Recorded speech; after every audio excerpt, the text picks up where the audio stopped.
숨어 있는 2,000가지의 매력을 찾아 파헤쳐보고 조사해보고 알려주고 들려주는 안녕, 안녕 2000. 안녕하세요, 공정민입니다. 안녕하세요, MC 원석입니다. 오늘도 초대 손님 모셨죠? 네. 네, 한번 본인의 소개를 직접 부탁드려 볼게요. 안녕하세요. 장암리에 있는 가문사라는 사찰이 있고요. 네. 마하얀 사찰 음식 문화원을 운영하고 있습니다. 네. 스님께서 사찰의 음식 대가라고 제가 소문이 완전 자자하더라고요. 네. 그럼 정확히 사찰 음식이라는 게 어떤 거예요? 정확히 그 질문할 때 어떤 생각이 들었어요? 사찰 음식 하면? 저는 풀밖에 생각이 안 났거든요. 쉽게 말하면 그냥 절밥? 절밥. 절에서 먹는 밥? 네. 그러면 절에서는 누가 살까요? 스님들이 스님. 살고 또 절을 방문하는 불자들이 있고 불자들. 예. 그 스님과 불자들이 먹는 밥, 공양을 사찰 음식이라고 합니다. 네. 가장 쉽게 말해서. 네. 그 우리 스님께서 이제 가문사 주지도 하고 계시지만 사찰 음식 문화원 원장도 하고 계세요. 정확하게 뭘 하는 곳인가요? 뭐 사실은 그 아까 이제 사찰 음식에 대한 얘기를 같이 설명을 드리면서 네. 그 저희가 먹는 음식 일상에서 우리가 배고프면 다 밥을 먹고 하잖아요. 그렇죠. 근데 이제 사찰에서 말하는 그 음식이라는 것은 단순히 그냥 배고파서 먹는 음식만이 아니고 그 부처님께 올리는 모든 공양물 그거를 이제 우리가 내려서 먹을 때 그걸 또 사찰 음식이라도 하고 네, 네. 그 모든 것을 함께 나누어서 그리고 사람들이 찾아오는 사람들에게 방문하는 사람들에게 그거를 가르쳐주고 일러주는 그 이제 우리 마하얀 사찰 문화원의 역할이지요. 네. 네, 그런 일을 하고 있고 또 조금 더 세밀하게 들어가면 사람들이 이제 실질적으로 좀 무엇인가를 알고 싶어하기 때문에 네. 그 수업을 해요. 사찰 음식 수업도.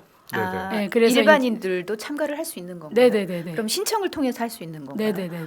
혹시 종교가 달라도 가능한가요? 그럼요. 오. 실질적으로 그 천주교인과 기독교인들이 더 많이 와요. 그리고 제가 밖에서 강의할 때 네. 이제 그 동국대학교에서도 강의할 때 네네. 실제로 불자들보다도 천주교인이나 기독교인 타종교인들이 더 많아서 저도 거기에 대해 조금 그런데 그분들이 뭐냐면 그냥 종교라는 종교성을 떠나서 네. 건강한 음식 네. 그리고 지금 세상이 너무 이제 그 뭐 질병들이 많다 보니까 사람들이 그런 걸 찾아서 오는 거예요. 네. 그러다 보니까 이제 사찰 음식에 대한 관심도 많아지고 그래서 저희 사찰이 실질적으로 이제 문의 전화도 많이 오고 그러다 보니까 이제 그 절기별로 나눠서 봄, 가을로 해서 수업을 진행하고 있습니다. 스님이 언제부터 이렇게 요리에 관심을 갖게 되셨어요? 요리에 관심을 갖진 않았어요. 그럼 강제로 요리를 하다 보니까 눈을 뜨신 거예요? 그러면 굉장히 롱 스토리인데 네. 그래도 차근하게 잠깐 설명을 드리자면 네. 이제 출가하면 네. 모든 스님들은 그 직접 음식을 끓여 먹어야 돼요. 그리고 제가 이제 출가한 지 30년이 넘었는데 그러다 보니까 밖에서는 엄마가 해주던 밥을 먹고 네. 절이 와서는 다 직접 하다 보니까 직접 해야 되잖아요. 하다 그쵸. 보니까 네. 배우게 되고 그래서 이제 아무래도 자연스럽게 그 익히게 되고 그런데 결국은 뭐 음식을 연구하고자 하는 것이 아니고 네. 수행자라는 것은 돌을 닦아서 돌을 깨치고자 하는 걸 목적으로 사는 사람들이어서 먹는 것은 사실 부차적인 거라서 그런데 굉장히 중요한 일이잖아요. 그렇죠. 그러다 보니까 조금 이제 관심을 갖고 있긴 했어요. 그런데 실질적으로 전문가가 돼서 해야 되겠다라는 생각은 없었고요. 한 10년 전에 이제 그 수원 복령사에 네. 그 제가 거기서 공부를 했는데 네. 거기에 그 문체부하고 중앙 MNB에서 그 굉장히 큰 행사 그때 당시에 대한민국 사찰음식 대향연이라는 큰 행사를 했는데 거기에 초청을 받아서 거기서 이제 전시를 하게 되는 계기가 있었어요. 그거를 계기로 해서 사찰음식을 전문적으로 해봐야 되겠다. 하게 된 계기였죠, 사실은. 네. 제가 뭐 하고 싶어서는 아니었는데 어른 스님의 부름을 받아서 네. 하게 근데 되다 그래도 보니까 기본적으로 좀 요리에 좀 타고나야 되지 않아요? 이제 요리를 하시는 그런 분들은? 얘기를 하면 제가 또 잘난 척을 안 할 수가 없는데 살짝 보여주시죠. 사실 먹어봐야 되는데 그, 아쉬워요. 저는 이제 고향이 전라북도 김제고요. 네네. 기본적으로 전라도 맛의 사람들이 고장에서. 가지고 있는 맛과 멋이라는 맞아요. 그런 피가 좀 있어요. 네네네. 그런 기질. 네. 거기에다 플러스 건강한 음식 그러니까 꼭 건강한 음식만을 찾은 것이 아니고 수행을 하려면 사실은 건강한 몸을 갖추어야 돼요. 건강하지 않으면 그냥 몇 시간씩 그렇게 앉아서 자선하기가 힘들어요. 그렇죠. 예, 그러다 보니까 음식에 대한 거를 선별해서 쉽게 말하자면은 나에게 맞는 음식을 그렇게 먹다 보니까 이제 조금 더 관심을 가지게 됐고 네, 그러다 네. 보니까 좀 더 많이 알게 됐고 네. 그러면서 자연스럽게 이제 그 다른 사람보다 조금 더 잘한다는 소리를 들으면서 왔어요. 네. 스님 말씀 들으니까 제가 살짝 반성하게 되는데 저는 요즘 보면 유튜브에서도 먹방 같은 것도 있고 되게 자극적인 것들을 되게 좋아했거든요. 엄청 많죠. 네, 그런 근데 것들 저는 막 그런 게 이렇게 좋아 보이진 않더라고요. 근데 저는 조금 그런 것들을 보면은 먹고 싶고 막 이랬었는데 진짜요? 네, 저는 그런 것들이 있었는데 스님께서 생각하시기에 음식을 할 때 그러면 가장 중요한 거는 우리 그 네, MC 어떤 게 원성님께서 말씀하시는 거는요. 아직 많이 젊고 건강하셔서 저랑은 좀 다르죠. 저는 그런 게 싫더라고요. 아니 저는 스님 음식이 좋아요. 아니 젊어서 네. 돌을 씹어도 지금 소화를 시키는 나이예요. 저 잠깐 돌 좀 씻고 오겠습니다. 그래서 이제 그런 음식을 보면 식욕이 돋고 이렇게 하는 건데 네. 이제 사람마다 다들 또 체질도 다르고 네. 그 몸이 가지고 있는 타고난 그 뭐 DNA도 달라서 네. 무조건 다 맛있다고 해서 다 소화시킬 수는 없어요. 네, 네. 자기에게 맞는 거, 자기에게 이로운 거. 그러다 보니까 사실은 지금 밖에서 말하는 그런 먹방은 부담스럽죠.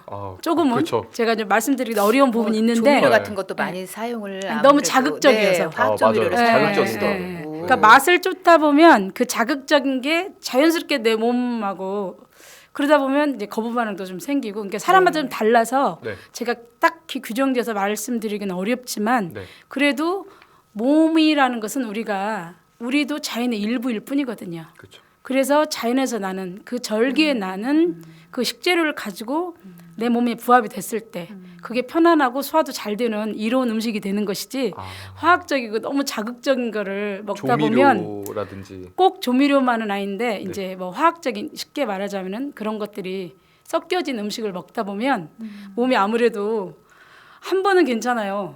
계속 쌓이다 보면 이제 그것이 어떤 영향력을 발휘하다 보면 거부 반응이 생기고 네. 그러다 보면 어떻게 우리가 느껴지는 몸에서. 실질적으로 통증, 그게 이제 병이 생기기도 하고 그렇지요. 자, 그거는 점차 하루 아침에 일어나는 것이 아니고 네. 그러다 보니까 그 한 끼에 먹는 한 번의 식사가 굉장히 중요하다는 거. 이제 그렇죠. 그 우리 스님은 이제 사찰 음식을 만드실 때 천연 조미료를 많이 사용을 하시잖아요. 뭐 간장 기본적으로 뭐 간장, 된장, 뭐 고추장 다 직접 만들어서 네. 사용을 하시는 걸로 네. 제가 알고 있거든요. 네. 좀 전에 이제 식재료 말씀을 하셨는데 자연이 우리에게 선물하는 식재료는 몇 가지나 된다고 얘기할 수 있을까요? 자, 천연 이 세상에- 조미료를 뭐 아니 포함해서. 그러면 자, 네. 이 세상에 그 인구가 얼마나 있을까요? 인구가 70억? 맞나요? 자, 70억 그냥 쉽게 네. 70억의 인구라 그러면 네. 뭐 70억의 조미료가 있다고 생각하면 돼요. 진짜. 그 왜냐하면 와. 아니 어. 무슨 얘기냐면 네. 다 입맛이 다르다는 거예요. 아. 다 각각의 취향이 다르다는 거예요. 네. 그리고 우리가 이런 거 있잖아. 이렇게 친구끼리 있는데도 취향이 너 짜장면 먹을래? 짬뽕 먹을래? 예를 들자면 짜장면.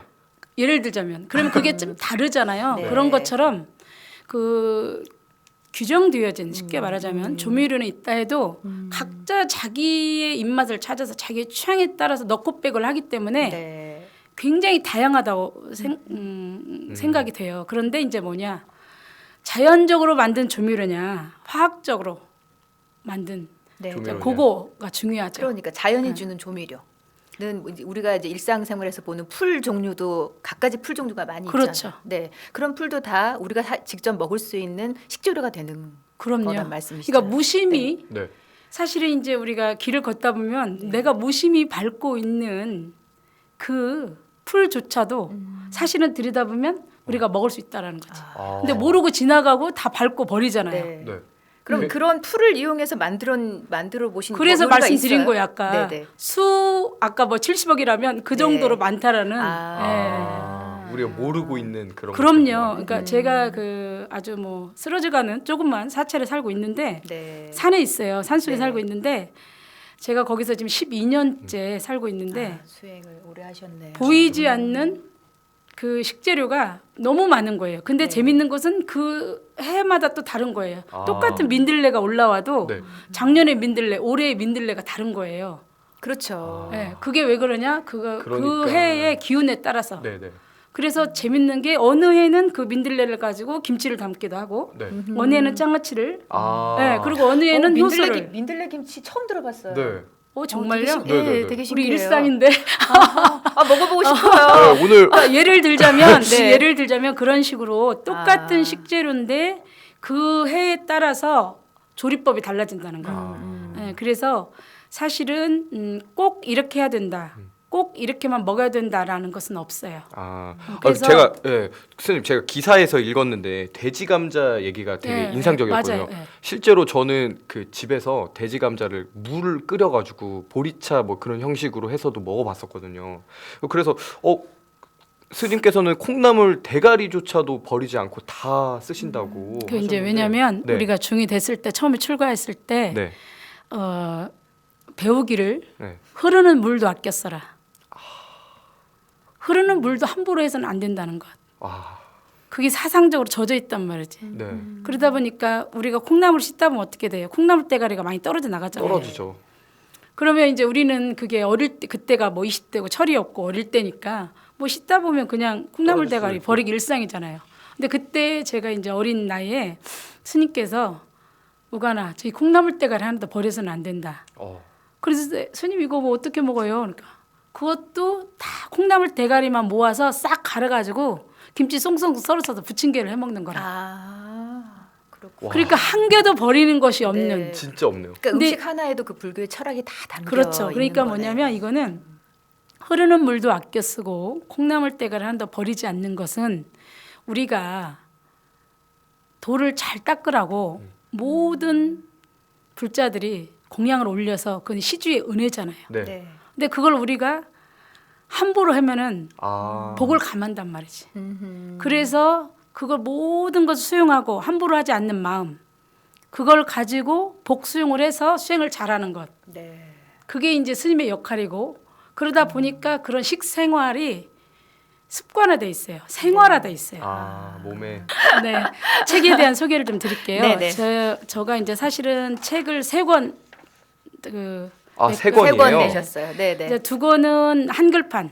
네. 네. 첫 번째 우간 스님의 손맛 깊은 사찰 음식. 네. 두 번째는 우간 스님의 보리일미. 세 번째는 이제 2018년도에 그 한국 사찰 음식 최초로 영문판이 발행이 오. 됐어요. 네. 그래서 우간스 코리안 템플 푸드라고 네. 이제 그거는 지금 아마존에서 판매가 되고 있습니다. 네. 예, 그렇게 하고 첫 번째 제가 그 우간스님의 손맛 깊은 사찰 음식을 출간 제의가 왔을 때 사실 그때는 이제 제가 사찰 음식 시작한 지가 얼마 안 돼서 그 굉장히 마음에서 조금 그런 어려움 중이 돼서 네. 깨달음을 얻어서 그 깨달음의 노래를 시로 써서 책이 나와야 되는데 이 음식을 갖고 책을 낸다는 게 굉장히 좀 어색하면서도 부끄러운 마음이 있었어요. 그때 당시에. 당시에. 그건 부끄러워할 일은 아닌데 그렇죠. 근데 이제 그 처음에 제가 사찰 음식 하는 거에 대해서 스스로 굉장히 어색했고 네. 그런 시절이 있었어요. 그때 당시에. 네. 그래서 그 책을 낼 때는 이게 처음이자 마지막으로 사찰 음식 책을 낸다라는 생각으로 정말 굉장히 많은 메뉴를 담아서 그래서 책이 굉장히 두꺼운 책이었어요. 네. 그때 당시에는 처음이자 마지막에 생각 때문에 담을 수 있는 모든 걸 담아야 되겠다 싶어서 네네. 네. 그리고 그 책을 낼 때 그 컨셉이 어디서나 손쉽게 구할 수 있는 식재료 그러기엔 너무 두꺼웠다. 그렇죠? 그리고 누구나 너무 손쉽게 따라할 수 있는 조리법. 그러니까 첫 번째 책은 어디서나 손쉽게 구할 수 있는 식재료 누구나 따라할 수 있는 조리법을 가지고 네. 굉장히 책을 정말 두껍게 우리한테 굉장히 유익할 것 같은데요. 그래서 지금도 사실 그게 꾸준히 정말 스테디셀러고 네. 그리고 이제 두 번째 그 인세가 상당히 나오겠네요. 뭐 그렇진 않고요. 그 수입으로는 그런 건 약간 피해서 아까 가고 부처님하게 자, 네. 하시는 두 거죠? 번째 네. 두 번째 이제 보리일미를 출간할 때는 그 첫 번째 컨셉과 굉장히 상반되는 어디서나 손쉽게 구할 수 없는 식재료, 누구나 따라할 수 없는 조리법. 좀 약간 상반된 이게 무슨 개념의 얘기냐면 아까 책을 내셨구나. 제가 잠깐 첫 번째 그 거. 중간에 말씀드렸듯이 사실은 우리가 무심히 그 버리고 또 무심히 지나가는 수많은 식재료가 있어요. 네. 근데 다 그거 풀이라고 그래서 안 먹고 집 밟고 지나간다는 거지. 근데 제가 산속에 있다 보면 그것도 다 먹거리예요. 그래서 그걸 좀 가르쳐 줘야 되겠다. 사람들에게, 세상 사람들에게 이걸 좀 공유해 줘야 되겠다. 사실 그런 마인드를 가지고 이제 산속에 들에, 쉽게 말하자면 산과 들에 피어 있는 수많은 풀들을, 그래서 보리일미는 식재료가 이제 다 지천에 있는 그런 네. 식재료예요. 아. 그래서 따라할 수 없는 조리법이라는 게 뭐냐면, 그래서 사실은 구하기 힘든 식재료이기 때문에 네. 누구나 함께 그냥 쉽게 할 수 없다는 조리법. 네, 네, 이제 그런 네. 컨셉이죠. 아, 완전 상반된 컨셉으로. 예, 예. 마지막으로 그 딱 한 가지만 질문을 더 드리면, 지금 가을이잖아요. 가을에 사람들이 좀 맛있게 먹을 만한 제철 식재료로 만든 음식, 뭐 소개 간단하게 추천 한 가지만 메뉴. 좀 예. 해주시면 네, 이제 어떨까? 그 가을 얘기를 하기 전에 네네. 우리가 대한민국은 사계절이 뚜렷한 봄, 여름, 가을, 겨울. 네. 그래서 봄에는 얼었던 땅이 녹으면서 새싹과 새순이 올라와요. 그 그쵸? 봄에는 그 네. 새싹과 새순을 먹고, 그리고 이제 여름에 태양이 무성할 때는 잎이 자라서 꽃이 피고, 그래서 그 잎과 꽃을 먹고, 가을이면 그 열매를 맺고 뿌리를 내려요. 그래서 가을에는 그 열매와 뿌리를 먹거든요. 네. 그래서 지금은 이제 아까 말씀드린 그런 뿌리 식품들, 뿌리. 예를 들자면 많죠. 토란도 있고, 연근? 또 예, 연근도 연근도 있고, 있고. 뭐 그리고 감자, 그 고구마, 고구마. 예, 이제 이런 것들이 돼지 있는데, 감자. 예, 돼지 감자는 빠질 수 사실은 없죠. 지금은 조금 이제 일러요. 조금 더 있어야 돼요. 네. 예, 예. 네. 그래서 이제 고구마가 지금 굉장히 많을 때인데, 고구마요리 잠깐 소개를 할게요. 고구마. 예, 네, 고구마 가지고 고구마를 이제 썰면은, 사실 고구마도 전분질이어서 한번 썰어서 물에다 얼른 넣어서 전분질을 빼준 상태에서 네. 그거를 그냥 어떤 기름도 상관없어요. 네. 근데 포도씨유로 볶다가 그거를 이제 소금 간을 해주세요. 그리고서 지금 많이 나오는 견과류, 호두라든가 네. 아몬드 하고 함께 같이 곁들여서 볶아가지고 그냥 포도씨유하고 소금 간만 해서 네. 깨만 넣어서 먹는, 아 그래요? 예, 통깨만 넣어서. 그러면 반찬이 되기도 하지만 네. 슴슴하게 하면 간식이 되기도 하고. 아. 그러니까 요즘 말로 하면 그 바로 그거예요. 단짠. 단짠. 네, 맞죠? 단맛에 지금 소금을 살짝 넣었으니까 단짠이 왔다. 까지는 갔다 하는 아니지만 뭐 조금 비슷한. 제가 요리는 살짝 못해요. 이제 와서 이실직고 하는데. 티 났습니다, 지금. 네. 그래서 제가 오늘 배우려고 모셨잖아요. 아, 맞습니다. 아 그렇군요. 이제 앞으로 우리 스님께서 계획하시고 있는 어떤 일이 있으시다면 네, 어떤 저는 네, 뭐 소망을 좀 그 갖고 작은 계세요? 소망이 하나 있습니다. 네. 제가 이제 아까 그 처음에 시작 멘트 하실 때 2000 말씀하셨는데, 저도 개인적으로 굉장히 이천을 사랑하는, 좋아하는 아유, 저희도요. 시민이기도 한데 네. 스님이기에 앞서서, 네. 왜냐하면 제가 처음에 이천에 왔을 때 여기 바로 나가시면 아시겠지만 3분 국도에 네. 도자기가 쭉 있잖아요. 맞습니다. 네, 그럼 도자기만 봐도 배가 부르고 오. 그 정도로 이천을 사랑하고 좋아하는데, 저는 뭐 이변이 있지 않는 한은 그냥 이천에서 이렇게 살다가 가고 싶은 사람인데, 여기에 남아 있으면서 언젠가는 모든 사람들이 함께 모여서 함께 그 노동도 하고 수행도 하고 함께 그 죽음을 공부할 수 있는 조그만 공간을 마련해서 네. 뭐 거창하게 말하자면 수행 공동체. 네. 근데 작게 말하자면 그냥 작은 뭐 마을, 네, 뭐 네. 모임 정도로 해서 그냥 함께 늙어가고 함께 수행하는 그런 공간 속에 살고 싶은 그런 작은 소망이 하나 있습니다. 네. 앞으로도 이 그 사찰 음식 아주 좋은 맛을 후배들에게 일반 시민들에게 전수하는데 좀 많은 공헌을 해주시고 이천 사랑에도 좀 앞장서 주셨으면 좋겠습니다. 늘 그리고 앞장서고 있어서 네. 잘 안 보이나 봐요. 소망이신 그 수행 공동체도 꼭 이루시기를 기대하겠습니다. 네, 오늘 말씀 고맙습니다. 고맙습니다. 감사합니다. 감사합니다.